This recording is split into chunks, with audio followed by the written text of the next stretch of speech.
You know, there is a hidden community of Igbo thriving on a small island off the coast of West Africa. What if I told you that this group speaks a unique blend of languages, including their ancestral Igbo, Spanish, and local African tongues? Can you imagine a place where Nigerian traditions mingle with Spanish colonial history, creating a cultural tapestry unlike anywhere else in the world?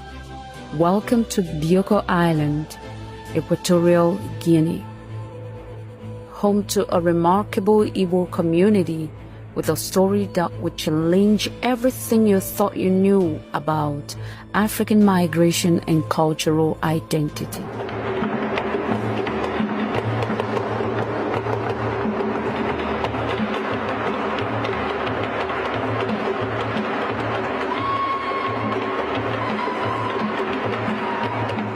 How did these Ndi Igbo end up over thousands of kilometers away from their ancestral homeland in Nigeria? Kedu the forces of history that brought them to this Spanish-speaking nation?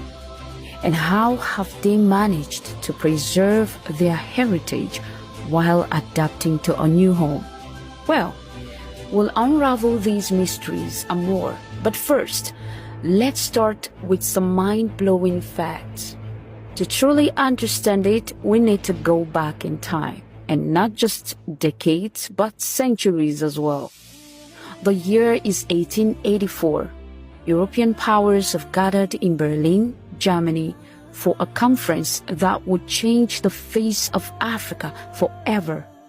With the stroke of a pen, the fate of millions was sealed. Nigeria fell under British control, while Equatorial Guinea became a Spanish colony. Wow, the story doesn't start here. To truly understand the presence of Ndi Igbo in Equatorial Guinea, we need to go even further back. Long before the Berlin Conference, another dark chapter of history was already reshaping African demographics: the transatlantic slave trade. There she goes again. Manaya ni kwezioku all the time, regardless how odd, regardless how repeated it sounds. Makanezioku wundo. For centuries, millions of Africans were forcibly uprooted and scattered across the Americas and the Caribbean. Ndi Igbo were among those most affected by this brutal trade. Many were taken from their homes in what is now southeastern Nigeria and shipped across the Atlantic. In a twist of history irony, some descendants of these enslaved Igbos would later return to Africa, settling in places like Sierra Leone, Liberia, and yes, Equatorial Guinea. Now, fast forward to the early 20th century. The world was changing rapidly, and Africa was no exception. The European powers, having divided the continent among themselves, began large-scale economic projects in their new colonies. In Equatorial Guinea, the Spanish saw great potential in the fertile soil of Bioko Island, then known as Fernando Po. They envisioned vast cocoa and coffee plantations that would bring wealth to the empire. But there was one problem. They needed Ndegalo Diolo. This is where our story intersects with that of the Igbo people. Known for their hard work and adaptability, many Ndi Igbo saw an opportunity in the Spanish colony. They left their homes in British-controlled Nigeria, crossing those arbitrary borders drawn in Berlin to seek better economic prospects in Equatorial Guinea. Another incredible event shook their world. The 1960s brought independence to many African nations, but for Nigerians and Ndi Igbo, it also brought civil war. The Nigerian Civil War, also known as the Biafran War, raged from 1967 all the way to 1970. The eastern region of Nigeria, dominated by Ndi Igbo, attempted to secede, declaring itself the Republic of Biafra. You know the history, you know the rest. And so in the dark of this hour, Bioko Island in Equatorial Guinea became a beacon of hope.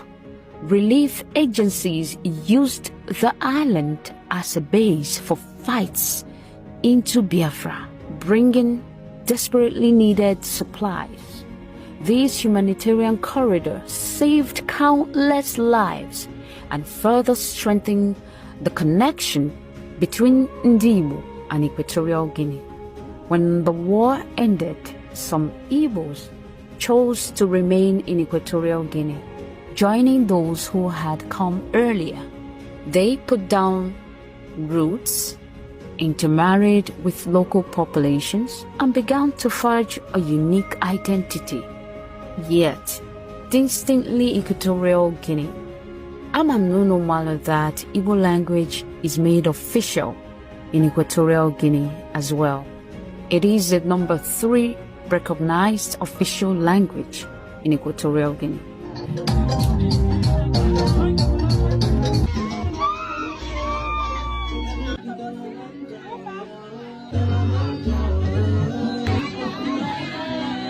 Now we understand that there are elements and occasions that led to the migration or to the scattering of Ndi Igbo in Equatorial Guinea.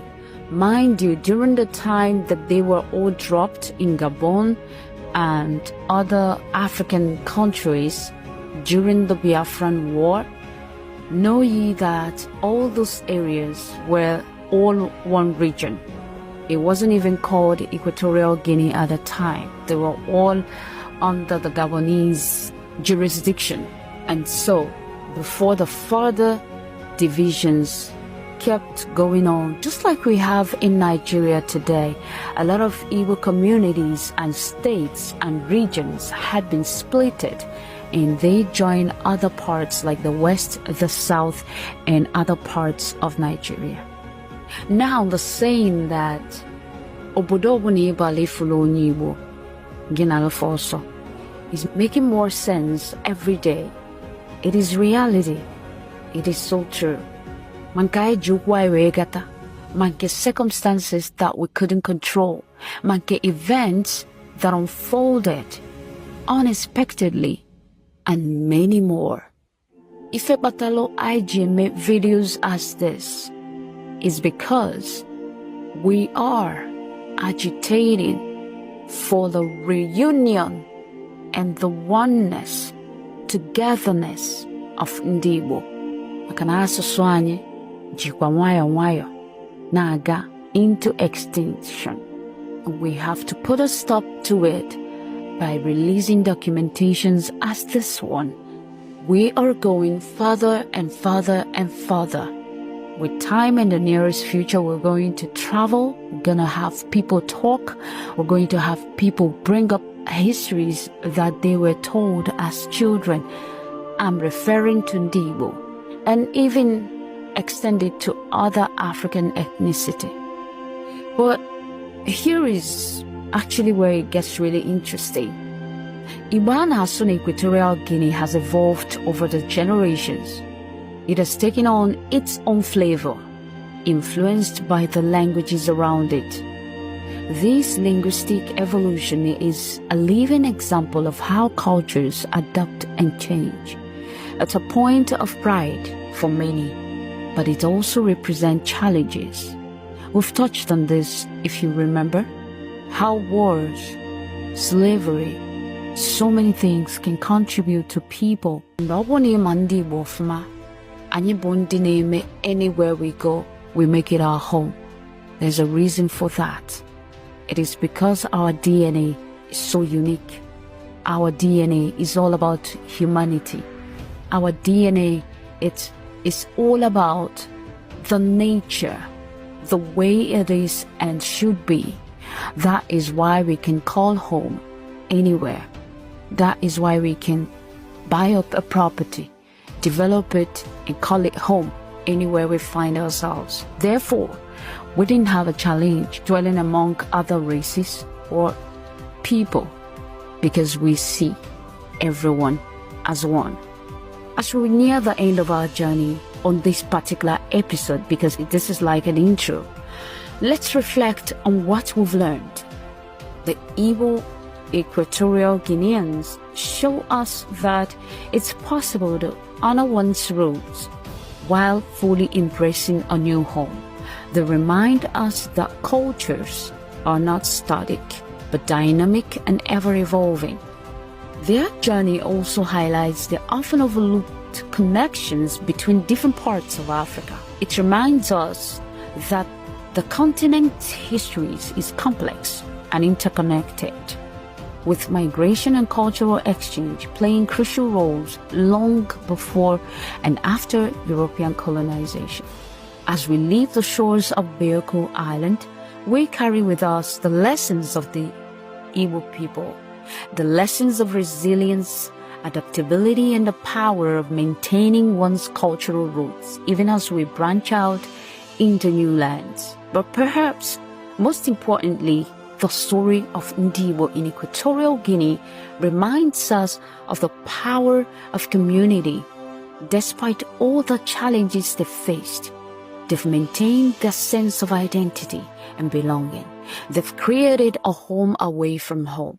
Well, in a world that often seeks to divide us, Ndi Igbo of Equatorial Guinea stand as a testament to the power of cultural bridge building. They remind us to continue to challenge ourselves, to do what is right, to value humanity, to promote peace and cohabitation that will help each and every one of us and the people around us thrive, regardless of where they come from.